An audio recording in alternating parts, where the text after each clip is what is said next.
तो बीजेपी की virtual rally सरकार के 100 दिन पूरे हुए हैं और इस मौके पर न केवल वीडी शर्मा, ज्योतिरादित्य सिंधिया ने रैली को संबोधित किया और इस वक्त आपको फिर एक बार इस रैली में लिए चलते हैं। शिवराज सिंह चौहान रैली को संबोधित कर रहे हैं।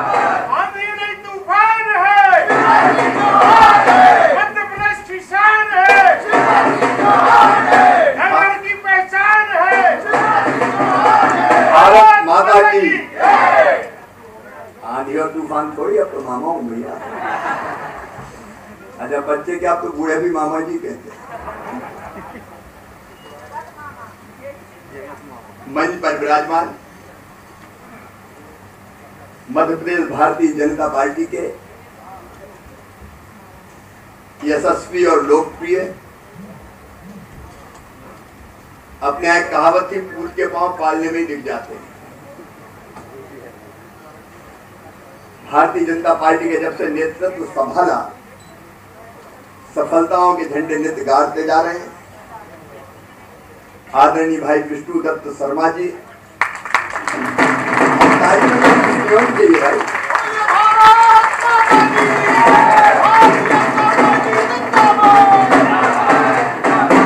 हमारे साथ इस कार्यक्रम में दिल्ली से जुड़े मध्य प्रदेश के गौरव, भारतीय जनता पार्टी की मोदी जी की सरकार में, मोदी जी के नेतृत्व में कृषि, पंचायत और ग्रामीण विकास का जिम्मा जिनके ऊपर है। अच्छा पैसा सबसे ज्यादा इसी विभाग में है। और जब कोई पंडित जी प्रसाद बांटते थे पहले, आजकल तो कम हो गया है, तो बांटते बांटते अगर घर का कोई बच्चा आ जाता तो थोड़ा थोड़ा देते थे, घर का जाए तो मुट्ठी खोल देते थे, ले जाओ। मध्य प्रदेश के मामले में नरेंद्र सिंह जी का भी सोचिए, यह घर का परसैया और अंधियारी रात भरपूर देते विभाग की तरफ से आदरणीय नरेंद्र सिंह तोमर जी, हमारे वरिष्ठ नेता, राष्ट्रीय उपाध्यक्ष, जो अपनी अलग शैली में काम करते हैं, आदरणीय श्रीमान प्रभात झा जी, अभी जिनको हम सुन रहे थे, क्या कमाल का बोले महाराज, मुझे लगा मेरे भाषण की जरूरत ही नहीं है।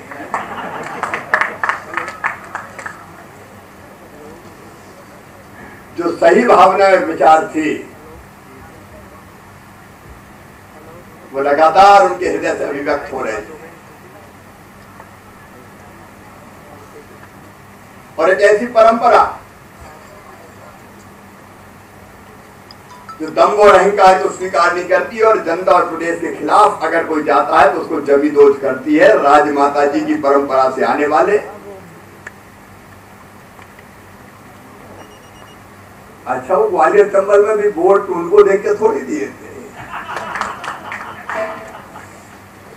दिए इधर और बन गए वो। राज्यसभा के सदस्य, हमारे लोकप्रिय नेता आदरणीय श्रीमान ज्योतिरादित्य सिंधिया जी, आज मैं आगे से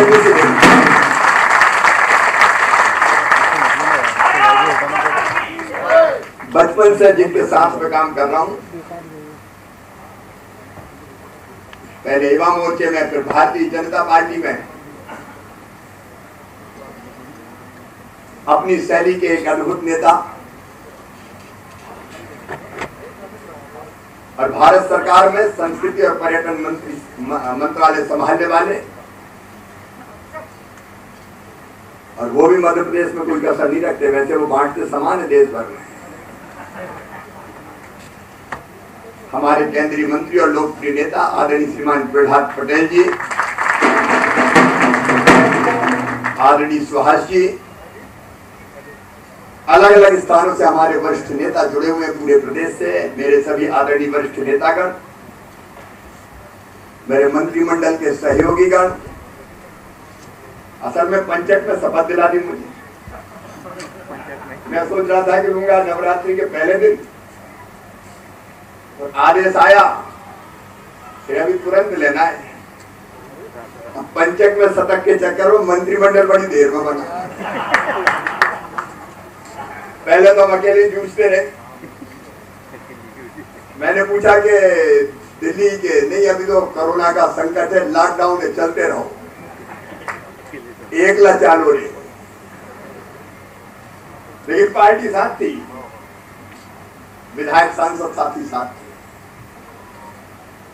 लेकिन कल भारतीय जनता पार्टी की सरकार की पूरी फौज और उसके सेनापति तैयार हो गए संदर्भ,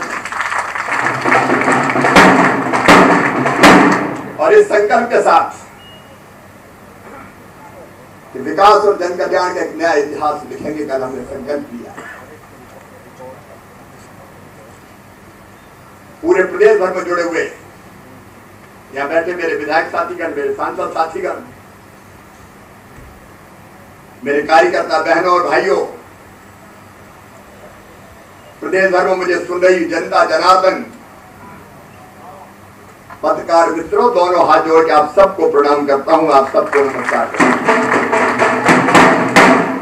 100 दिन कैसे निकल गए पता ही नहीं चला, लेकिन 100 दिन में जो कर पाया, माननीय प्रधानमंत्री नरेंद्र मोदी जी का आशीर्वाद, अमित शाह जी, हमारे राष्ट्रीय अध्यक्ष जगत प्रकाश नड्डा जी का सहयोग और साथ, भारतीय जनता पार्टी के प्रदेश अध्यक्ष, पूरी टीम और लाखों लाख कार्यकर्ताओं का सहयोग और जनता के प्यार और स्नेह से ये 100 दिन का कार्यकाल पूरा हुआ है। और सचमुच में जब मोदी जी के बारे में सोचता हूं, आज वो लेह में, कभी ऐसा कोई नेता देखा है? चीन ने अगर बताई तो हमारे सैनिकों ने चीनी सैनिकों की गर्दन तोड़ के पटक दी। आपने अच्छी छोड़ दी कांग्रेस ने, इस समय तो पता नहीं क्या होता। उनका नेता सरेंडर की बात करता है मोदी जी के बारे में, देश प्रेम, देशभक्ति, उसके लिए कोई स्थान ही नहीं है। केवल घटिया राजनीति करेंगे और ये मोदी जी का मुकाबला करेंगे। मोदी जी भारत को भगवान का वरदान है, राहुल गांधी जी भारत का भगवान का वरदान। कई बार मुझे गीता जी का वो श्लोक याद आता है। भगवान श्री कृष्ण ने कहा था, यदा यदा हि धर्मस्य ग्लानिर्भवति भारत अभ्युत्थानं धर्मस्य तदात्मनं सृजाम्यहम् परित्राणाय साधूनां विनाशाय च दुष्कृतां धर्म संस्थापनार्थाय संभवामि युगे युगे। जब जब अधर्म बढ़ेगा, पाप अनाचार बढ़ेगा, धर्म की हानि होगी, अत्याचार अन्याय बढ़ेंगे, तब तब सज्जनों का उद्धार करने और दुष्टों का संहार करने में बार बार इस धरती पर आऊंगा। अब भगवान सीधे अवतार नहीं लेते। नरेंद्र मोदी जी जैसे नेता को देखते हैं तो ये लगता है कि बिना ईश्वरीय शक्ति के इतना काम कोई साधारण व्यक्ति नहीं कर सकता। ये सचमुच में सच है। मोदी जी के हाथों में देश सुरक्षित है, लेकिन कांग्रेस को हो क्या गया है? आज कुछ नहीं सूझा। दिग्गी भैया को तो टाइगर टाइगर कर रहा है, टाइगर टाइगर टाइगर टाइगर। तुम क्या टाइगर का मुकाबला करोगे?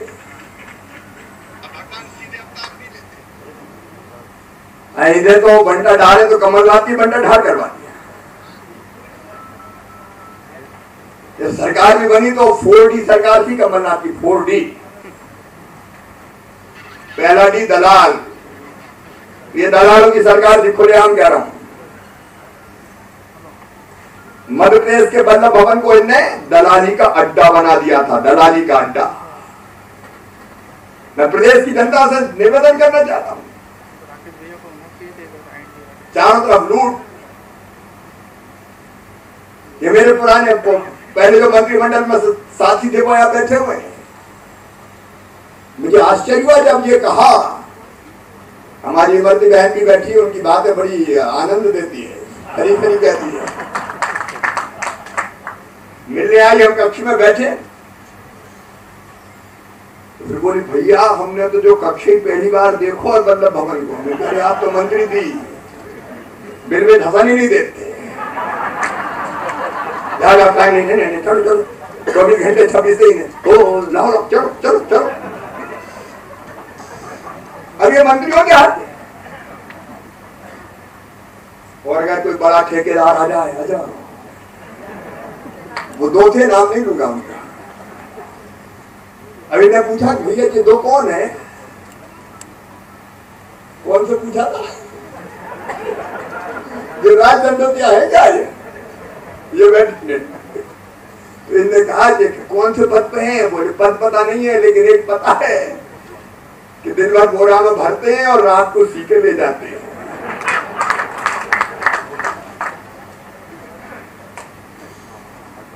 ये दलाली करने वाली सरकार, पहला डी दलाल, दूसरा डी दम अहंकार, और अहंकार दोनों में था, एक नहीं था। पांव जमीन पे नहीं चलते थे, एक वल्लभ भवन में बैठता था और दूसरे, मैं नहीं कह रहा हूं उमंग सिंगार कहते थे, रेत शराब, उनका जिम्मा ले रखा था। और ऐसा समझ रहे थे जैसे ऐसी सरकार आई जो कभी जाएगी नहीं। दम और अहंकार में चोर, और एक से बढ़ के एक से दोनों, बड़े मियां तो बड़े मियां, छोटे मियां सुभान अल्लाह।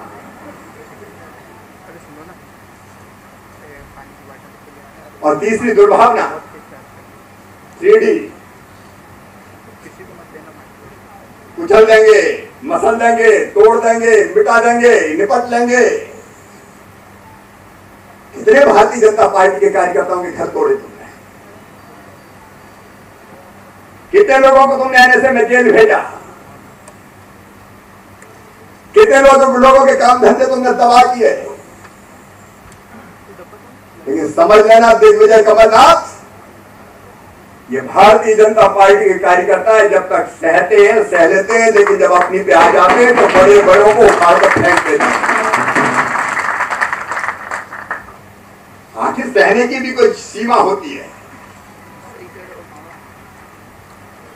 अब हम तो ओवर ही रह थे, लेकिन इधर बढ़ गए।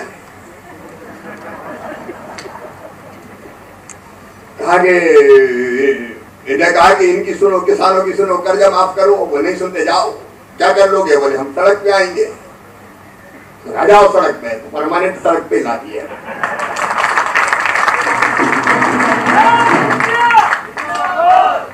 और उधर नींद नहीं आ रही रात रात में,